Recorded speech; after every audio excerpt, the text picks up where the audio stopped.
ఎంతమంది ఉండి కూడా నిన్ను ఆడుకోవడానికి ఎవరు పంపిస్తున్నారు? మీ అమ్మవా? మీ అక్క, పెద్దక్క, అన్నోళ్ళ చెల్లెలు. నిన్ను అడుక్కోమని ఎవరు పంపించారు? నువ్వే వస్తావా? స్కూల్కి వెళ్తావా?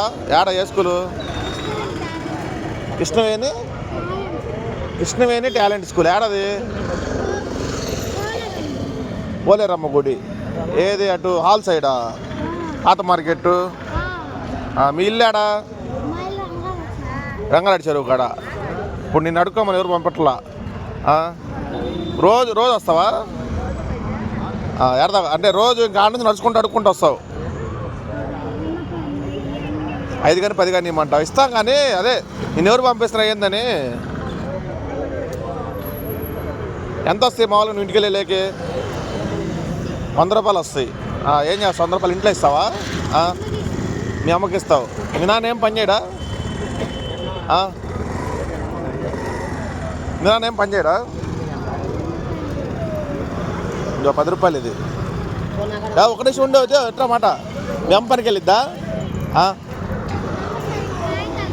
కాగితాలకి వెళ్ళిద్దా? మీ నాన్న ఏం లోడు?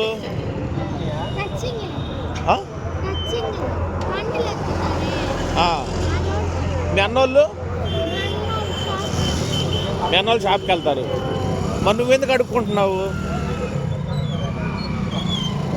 నేను ఊరికి అడుగుతున్నా. ఎందుకు దేనికోసం అడుక్కుంటున్నావు? చీటీలు వేసారు. ఇప్పుడు చీట్లు వేసింది మీ అమ్మోళ్ళు. మీ అమ్మోళ్ళు చీట్లు కట్టుకుంటారు. నీ పని ఏంది? స్కూల్కి ఉండు ఒక నిమిషం ఉండు. ఉట్రా. నీ పని ఏంది? స్కూల్కి వెళ్ళటం, బాగా చదువుకోవాలి. అర్థమైందా? ఈ టైంలో హోంవర్క్ ఏదైనా ఉంటే చేసుకొని బాగా చదువుకుంటే రేపటి రోజు నీ పిల్లలు ఎవరు అడుక్కోరు. ఇంకా ఇప్పుడు నువ్వు అడుక్కుంటున్నావు అనుకో, నువ్వు చదువుకోవట్లేదు అనుకో, రేపొద్దు నీకు పుట్టే పిల్లలు కూడా అడుక్కుంటారు. అర్థమవుతుందా? ఈ పని తప్పు. సరేనా? డబ్బుల విషయాలు అట్లా చీట్లు కట్టే విషయాలు ఏదైనా ఉంటే మీ ఇంట్లో వాళ్ళు చూసుకోమని చెప్పు. నువ్వు చెప్పు, నాన్న నేను అడుక్కోకూడదు, నేను అడుక్కోమని చెప్తే అడుక్కోవడం తప్పు నాన్న, ఏదైనా ఉంటే పని చేసుకుని బతుకుతాము, నేను బాగా చదువుకుంటాను, నేను బాగా చదివితే మంచి ఉద్యోగం వచ్చింది, మంచి ఉద్యోగం వస్తే మిమ్మల్ని బాగా చూసుకుంటాను, నా పిల్లలు అడుక్కోవాల్సిన అవసరం లేదు. ఇప్పుడు నేను అడుక్కుంటున్నాను మీ వల్ల, ఇంట్లో తినడానికి లేదు కాబట్టి. సరేనా? రేపటి నుంచి అడుక్కోబాక.